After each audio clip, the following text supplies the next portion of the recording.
በስመ አብ ወወልድ ወመንፈስ ቅዱስ አሐዱ አምላክ አመ ዕስራ ወሠሉሱ ለሰኔ አንድ አምላክ በሆነ በአብ በወልድ በመንፈስ ቅዱስ ስም ሰኔ 23 በዚች ቀን በእስራኤል ሁሉ ላይ የነገሰ የዳዊት ልጅ የሰሎሞን የዕረፍቱ መታሰቢያ ነው።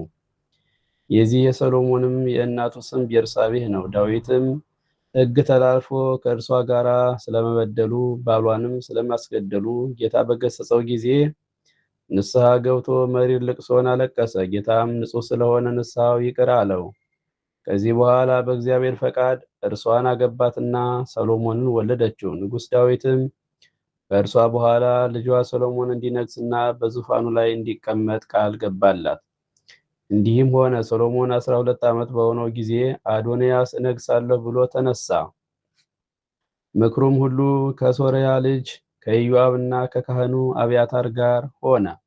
እነርሱም አዶንያስን ተከትለው ረዱት። አዶንያስም በሮጌል ምድር ምንጭ አጠገብ ባለች በኤልቲ ዘዝኤልቲ ላይ ፍየሎችን፣ በጎችን፣ ላሞችን አርዶ የንጉሥ አሽከሮች የሆኑ የይሁዳ አርበኞችን ሁሉና የንጉሱን ልጆች ወንድሞቹን ሁሉ ጠራ።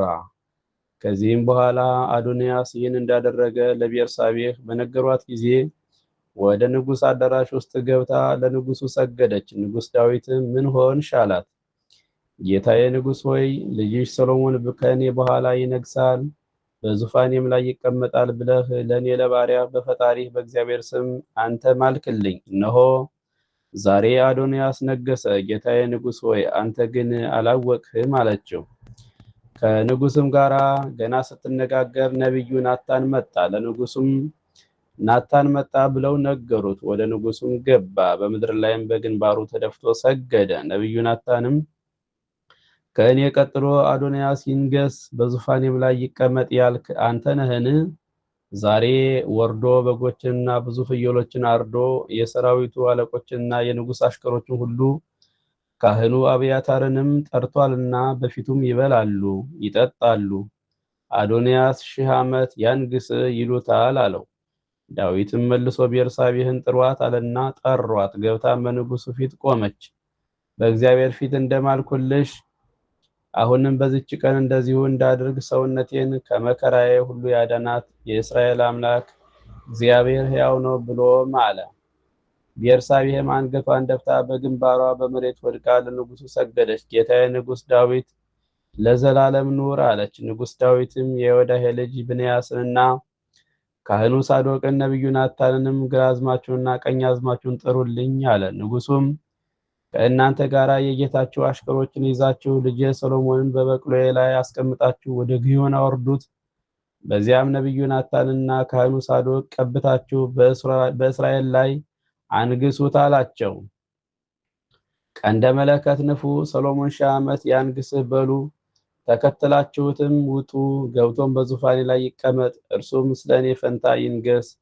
በሁለቱ ነገድና በ10ሩ ነገድ ይነግስ ዘንድ እኔ አዝዣለሁ። ካህኑ ሳዶቅም ከድንኳኑ ቀርነቅቡን ወስዶ ሰሎሞንን ቀባው። ቀንደ መለከትንም ነፉ። ሕዝቡም ሁሉ ሰሎሞን 1000 ዓመት ያንግስህ አሉ። ሕዝቡም ሁሉ ተከትለውት ወጡ። ከበሮም መቱ፣ ታላቅ ደስታም አደረጉ። ከድምፃቸው የተነሳ ምድሪቱ ተናወጸች። ሰሎሞንን በመንግስቱ ዙፋን ተቀመጠ። የንጉሱም አሽከሮች ጌታቸው ንጉሱ ዳዊትን ሊያመሰግኑ ገቡ። እግዚአብሔር የሰሎሞንን ስም ከስምህ ይልቅ መልካም ያደርገው ዘንድ ዙፋኑንም ከዙፋንህ ይልቅ የበለጠ ያደርገው አሉት። ንጉሱም በአልጋው ሆኖ ሰገደ፣ እንዲህም አለ። ዓይኖቼ ሲያዩ በዙፋኔ ላይ የሚቀመጥ ልጅን ለእኔ ለባሪያው ዛሬ የሰጠ የእስራኤል ፈጣሪ እግዚአብሔር ይክበር ይመስገን አለ። ዳዊትም የሚሞትበት ወራት በደረሰ ጊዜ ልጁ ሰሎሞንን እንዲህ ሲል አዘዘው። እኔ ሰው ሁሉ በሚሄድበት በሞት ጎዳና እሄዳለሁ፣ አንተ ግን ጽና፣ ብልህ ሰውም ሁን። በሕጉ ጸንተህ ትኖር ዘንድ የፈጣሪህ የእግዚአብሔርን ትእዛዝ ጠብቅ። እኔ እንዳዘዝኩህ እንዴት እንደምታደርግ ታውቅ ዘንድ በሙሴ ሕግ የተጻፈውን ትእዛዙን፣ ሕጉን፣ ፍርዱንም ጠብቅ። ልጆች ሕጌን ቢጠብቁ በፊቴም በፍጹም ልቡናቸው በፍጹም ሰውነታቸው በእውነት ጸንተው ቢኖሩ ከእስራኤል ዙፋን ላይ ሰው አይጠፋብህም ብሎ እግዚአብሔር ለእኔ የነገረኝን ቃሉን ያጽናት ዘንድ ጠብቅ ብሎ አዘዘው። ዳግመኛም በኢዮአብና በሳሚ ወልደ ጌራ ላይ በቀል እንዲያደርግ አዘዘው። እነርሱ እጅግ የከፉና ብዙ የክፋት የሰሩ የክፉ ነበሩና። ከዳዊት ረፍትም በኋላ ሰሎሞን በዚያ መስዋዕትን ይሰዋ ዘንድ ተነስቶ ወደ ገባውን ሄደ። ገባውን ፈጽማ ተስፋፍታ ነበርና ሰሎሞንም በገባውን በዚያው መሰዊያ ውስጥ 1000 መስዋዕትን ሰራ። እግዚአብሔርም ለሰሎሞን በሌሊት በሕልም ተገለጠለት። ለአንተ ሰጥህ ዘንድ ልብህ ያሰበውን ልመናን ለምን አለው። ሰሎሞንም በቅንነትና በእውነት በንጹሕ ልቡናም ከአንተ ጋር በፊት ጸንቶ እንደኖረ ከአባቴ ከዳዊት ጋር ታላቅ ቸርነትን አድርገሃል። በዚች ቀን ልጁን በዙፋኑ ላይ ታስቀምጠው ዘንድ ይህን ታላቁን ቸርነት አጽንተህለታል አለው። አሁንም አቤቱ አንተ ፈጣሪ ስለ አባቴ ስለ ዳዊት ፈንታ እኔን ባሪያህን አነገሥከኝ። እኔም መግቢያዬንና መውጫዬን የማላውቅ ታናሽ ብላቴና ነኝ። እኔ ባሪያህ ግን የማይቆጠር ብዙ ሕዝብ በሆነ በመረጥከው ወገንህ መካከል አለሁ። ለዚህ ለብዙ ወገንህ መፍረድ የሚችል የለምና ሰምቶ ለወገኖች በእውነት ፍርድን ይፈርድ ዘንድ ከክፉ ነገርም ለይቶ በጎውን ነገር ያውቅ ዘንድ ለባሪያህ እውቀትን ስጠው። ሰሎሞን ይህን ነገር ለምኖታልና ይህን ነገር እግዚአብሔር በፊቱ ደስ አሰኘው። እግዚአብሔርም ይህን ነገር ከእኔ ለምነሃልና ለአንተም ብዙ ዘመንና ባለጸግነትን አልለመንህምና ጠላቶቼንም አጥፋልኝ ብለህ አልለመንህምና ነገር ግን ፍርድ መስማትን ታውቅ ዘንድ ለምንሃልና እነሆ እንዳልህ አደረግሁልህ። እነሆ ካንተ አስቀድሞ እንዳልነበረ ካንተ በኋላ እንዳንተ ያለ እንዳይነሳ አድርጌ ብልህና አስተዋይ ልቡናን ሰጠሁህ። ሰው በመንግስቱ እንዳንተ እንዳልሆነ አድርጌ ያለመንከኝን ባለጠግነትና ክብርንም በዘመኑ ሁሉ ሰጥሃለሁ አለው። ሰሎሞንም ከእንቅልፉ በነቃ ጊዜ እውነተኛ ህልም እንደሆነ አወቀ። ተነስቶም ወደ ኢየሩሳሌም ሄደ። በጽዮንም በእግዚአብሔር ታቦተ ሕግ አንጻር ባለ በመሰዊያው ፊት ቆሞ የሰላም መስዋዕትን አቀረበ። ለሰዎቹና ለሱም ታላቅ ግብዣ አደረገ። በዚያን ጊዜ 2 አመንዝራ ሴቶች ወደ ንጉሱ መጥተው በፊቱ ቆሙ። አንዲቱም ሴት ጌታዬ ስማኝ፣ እኔና ይህች ሴት በአንድ ቤት እንኖራለን፣ በአንድ ቦታም ወለድን። እኔ በወለድኩ በሶስተኛው ቀን ይህች ሴት ወለደች፣ በአንድነትም እንኖራለን። በዚያም ቤት ከሁለታችን በስተቀር ከኛ ጋር ማንም አልነበረም። በላዩ ላይ ተጭናዋለችና የዚያች ሴት ልጅ በሌሊት ሞተ። በሌሊት እኩሌታም ተነስታ ተኝቼ ሳለሁ ልጄን ካጠገቤ ወስዳ በብብቷ አስተኛችው። የሞተውን ልጇንም በአጠገቤ አስተኛችው።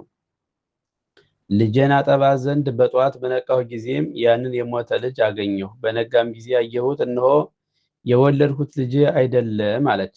ያቺ ሁለተኛዋ ሴትም አይደለም፣ ይህ ደህነኛው የኔ ልጅ ነው እንጂ ያንቺ ልጅ አይደለም፣ ያንቺስ የሞተው ነው አለች።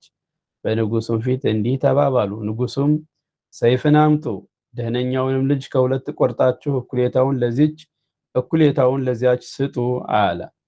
ስለ ልጇ ማህፀኗ ታውቋልና ልጇ ደህና የሆነ ያቺ ሴት መልሳ ንጉሱን ጌታዬ አይደለም፣ መግደልስ አትግደሉት፣ ደህነኛውን ልጅ ለሷ ስጧት አለችው።